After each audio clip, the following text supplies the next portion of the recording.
Mesdames, Mesdemoiselles et Messieurs, bienvenue à ce nouvel épisode d'interview de la conférence sur les politiques scientifiques canadiennes.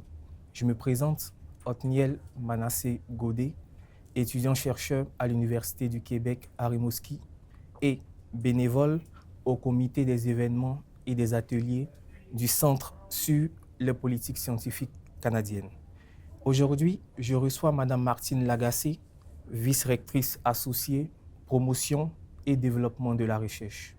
Nos échanges s'articuleront autour de la dynamique de recherche et de l'innovation. Je tiens à préciser que le Centre sur les politiques scientifiques canadiennes est très reconnaissant du soutien de l'Université d'Ottawa et de votre soutien en tant que membre actif du Centre sur les politiques scientifiques canadiennes.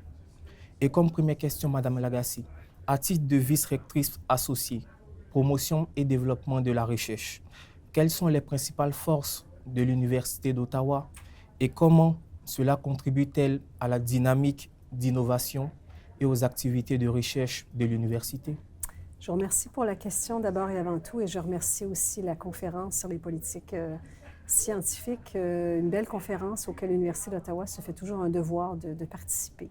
Alors, les forces de l'Université d'Ottawa en matière de recherche et d'innovation, je pense que je commencerai en soulignant son caractère bilingue. Nous sommes la plus grande université à caractère francophone et anglophone, donc la plus grande université bilingue au monde.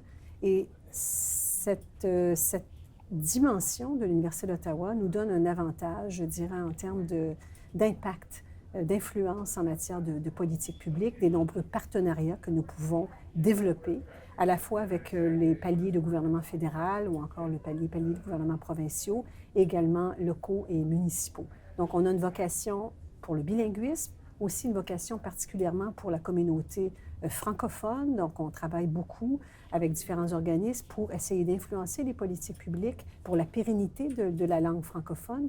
Nous avons une mission notamment pour la francophonie ontarienne en particulier.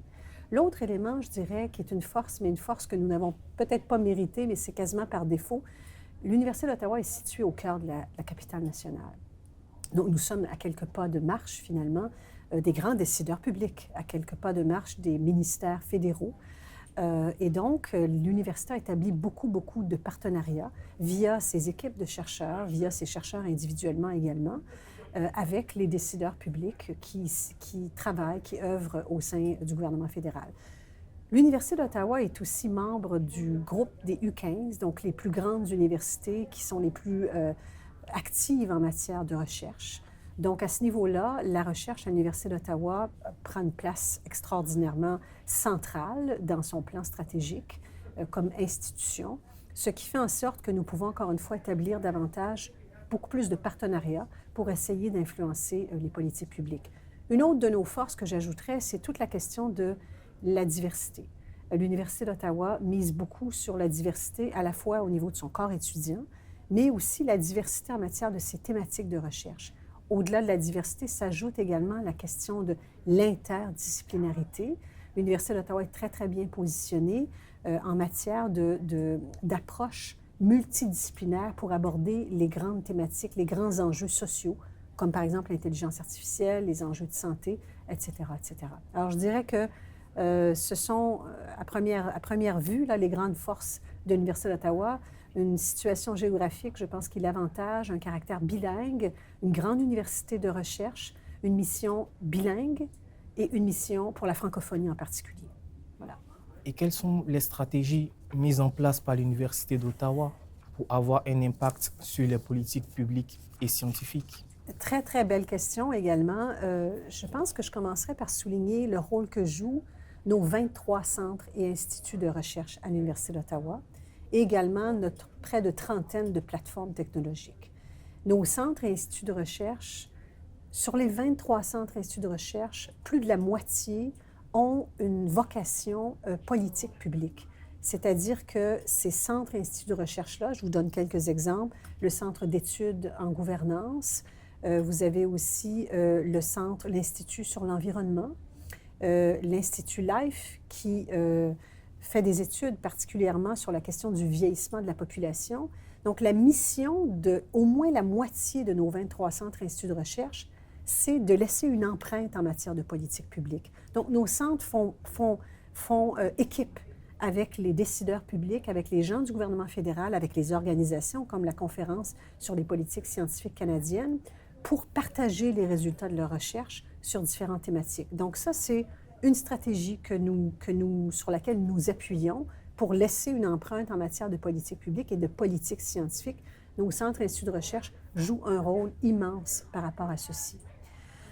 Nous avons aussi établi, grâce à feu Alex Trebek, qui a été un donateur, qui reste un donateur extraordinaire pour l'Université d'Ottawa, qui, grâce à un don de 9,5 millions, nous a permis d'établir ce qu'on appelle le Forum pour le dialogue Alex Trebek. Et ce forum-là, c'est une plateforme qui a pour vocation de faire en sorte que les chercheurs puissent partager avec les décideurs en matière de politique publique et politique scientifique les résultats de leurs recherches. C'est une plateforme qui invite au débat en matière de politique publique, politique scientifique. Donc, via le grand forum pour le dialogue Alex Trebek, c'est une autre façon, une autre stratégie dont l'Université d'Ottawa se sert pour justement faire avancer le dialogue en matière de politique scientifique et de politique publique. Dialogue et partenariat, bien sûr. Nous venons, c'est important pour moi de le souligner, c'est un élément qui m'est cher. En 2023, l'Université d'Ottawa a aussi établi une toute nouvelle unité, un bureau de recherche en matière de liaison et politique publique, encore une fois. Donc, c'est Bureau de politique publique, recherche et liaison. Nous avons créé ce bureau justement pour s'assurer que la recherche tende la main aux décideurs en matière de politique publique et de politique scientifique. Et via ce bureau politique publique, recherche et liaison, nous faisons équipe avec, encore une fois, différents ministères fédéraux. Nous organisons différents symposiums qui sont l'objet de débats. Tout récemment, par exemple, nous avons organisé un grand symposium sur la musique et la santé mentale, auquel Santé Canada a pris part, auquel deux des organismes subventionnaires, les IRSC et le CRSH, ont également participé. Alors, via ce bureau politique publique, recherche et liaison, c'est une troisième instance qui nous permet, encore une fois, de augmenter, je dirais, l'empreinte de l'Université d'Ottawa en matière de politique publique et politique scientifique. Et à votre avis, quels sont les grands défis auxquels fait face actuellement la société? Écoutez, et quel rôle la recherche peut-elle jouer devant ce défi? Oui, là, je pense qu'on sera tous d'accord pour dire que nous traversons une période de grande transformation, que ce soit au niveau démographique. Le Canada est une population, sa population est vieillissante, sa main-d'œuvre aussi est vieillissante. Nous nous transformons au plan culturel. Il y a des transformations économiques. Il y a aussi, malheureusement, des changements au niveau climatique. Alors là, il y a des grands enjeux sociétaux qui se posent où, je pense, la recherche peut jouer un rôle très, très important. En ce sens que pour aborder, réfléchir à des solutions pour les enjeux qui touchent, par exemple, les enjeux démographiques, les enjeux économiques, les enjeux de justice sociale, les enjeux de bonne gouvernance, les enjeux autour de la santé. Les décideurs en matière de politique scientifique et de politique publique doivent se nourrir de données probantes qui ont été validées par la communauté de chercheurs. Alors, encore une fois, ça démontre combien la recherche, la façon de faire de la recherche en 2024 a beaucoup changé puisqu'elle doit nourrir finalement le dialogue avec les décideurs en matière de politique scientifique et politique publique. Donc, on ne peut pas, par exemple, réfléchir aux grands enjeux de changement climatique sans que la recherche tende la main avec les équipes de décideurs en matière de politique publique et politique scientifique. Donc, un des enjeux, c'est la question de la santé. J'ai mentionné le changement climatique, la question des mouvements migratoires, la question de la justice sociale, la COVID, la crise de la COVID nous a montré combien il y a eu toute l'apparition durant la période de la COVID de ces fameux logiciels de conversation qui sont générés par l'IA, qui ont à certains moments montré des risques de dérapage en matière de désinformation. Donc, ça vient encore une fois montrer le rôle important de la recherche qui se fait avec rigueur et qui est basée sur des données probantes et qui permet de nourrir de meilleures prises de décision en matière de politique publique et politique scientifique. Voilà. Vous avez déjà esquissé quelques mots là-dessus. Comment la recherche influence-t-elle les politiques publiques? Bien, encore une fois, je pense que c'est par le biais d'une bonne communication de la recherche. Je le mentionnais tantôt, les chercheurs doivent faire équipe avec les décideurs et donc doivent bien communiquer leurs recherches, doivent établir des partenariats avec la communauté de décideurs, encore une fois, du côté gouvernemental, mais c'est aussi la recherche en matière communautaire également, et aussi avec l'industrie privée. Donc, faire équipe, bien communiquer sa recherche, et je dirais, il faut souligner l'importance maintenant de la capacité de mobiliser ces connaissances.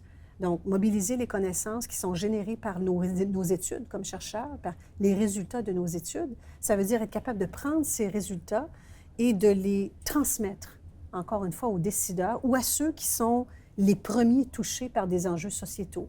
Être capable, par exemple, de retourner aux patients, de les engager dans la recherche que nous menons, d'engager les partenaires gouvernementaux et d'engager les communautés, la société civile également. Ouais. En tant que vice-rectrice associée promotion et développement de la recherche, quelles sont selon vous les grandes priorités pour les mois et les années à venir? Bien, à l'Université d'Ottawa, on a développé un plan stratégique de recherche qui se termine en 2025, qui fera l'objet probablement d'une nouvelle réflexion. Mais ce plan stratégique, c'est notre guide, ce que nous priorisons en recherche, et il se décline en, je dirais, quatre grandes dimensions.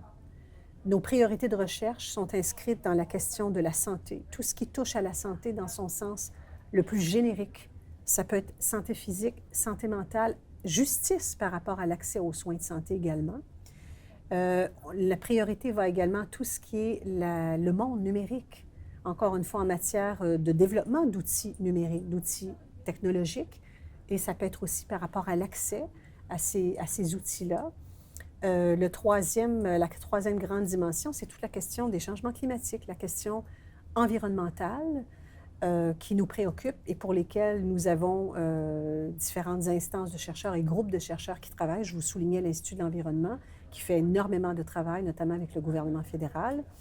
Et le quatrième pilier de notre plan stratégique de recherche, c'est tout ce qui concerne le social, la justice sociale, les questions d'équité, les questions d'inclusion, et ça se traduit à la fois à l'échelle individuelle, organisationnelle, mais aussi sociétale. Et ça, c'est beaucoup de nos chercheurs du côté des facultés en humanité, par exemple, en droit, ou encore du côté des sciences sociales. On a de très, très grands projets qui s'annoncent, qui sont déjà en marche du côté de l'Université d'Ottawa et qui touchent notamment à la question de la santé, notamment le centre de recherche en médecine, centre de recherche médicale de Pointe, qui est un projet de plusieurs millions de dollars, qui est en train là, de se développer à l'Université d'Ottawa et qui va être, je dirais, un point tournant pour l'Université d'Ottawa. Donc, santé, numérique, environnement et santé, justice sociale et équité. Nous sommes presque à la fin de nos échanges. Que pensez-vous de l'apport du Centre sur les politiques scientifiques canadiennes et de son rôle dans la communauté à titre de pôle de connexion, mobilisateur de connaissances et d'incubateur de talents dans le domaine des politiques liées à la science et à l'innovation? Au risque de me répéter, l'Université d'Ottawa est vraiment ravie de participer chaque année à la CSPC, à l'édition 2024. Nous avons été toujours partenaires, nous demeurons partenaires, commanditaires. Pourquoi? Parce que CSPC, c'est une plateforme de débat, une plateforme de partage de données entre la recherche, entre, encore une fois, les décideurs. Donc, pour nous, c'est impossible, l'Université d'Ottawa, de ne pas être présent à CSPC chaque année. Pourquoi, encore une fois? Parce que nos chercheurs viennent y présenter les résultats de la recherche. Nous pouvons développer de nouveaux partenariats, encore une fois, avec les décideurs en matière de politique publique et politique scientifique. Donc, pour nous, CSPC, c'est un incontournable. D'ailleurs, cette année, nous présentons 2 grands panels, dont l'un qui portera sur toute la question de l'itinérance et du logement. Voici, encore une fois, une grande thématique sociétale auquel font face de nombreux pays dans le monde. Donc, pour nous, CSPC vient cristalliser l'idée de ce qu'est une institution universitaire en 2024 et de ce qu'est un forum comme la CSPC qui maintenant doivent travailler main dans la main pour faire avancer et trouver des solutions, réfléchir à des solutions à des grands enjeux sociétaux. Donc, merci à CSPC. Nous sommes ravis d'y être encore une fois cette année.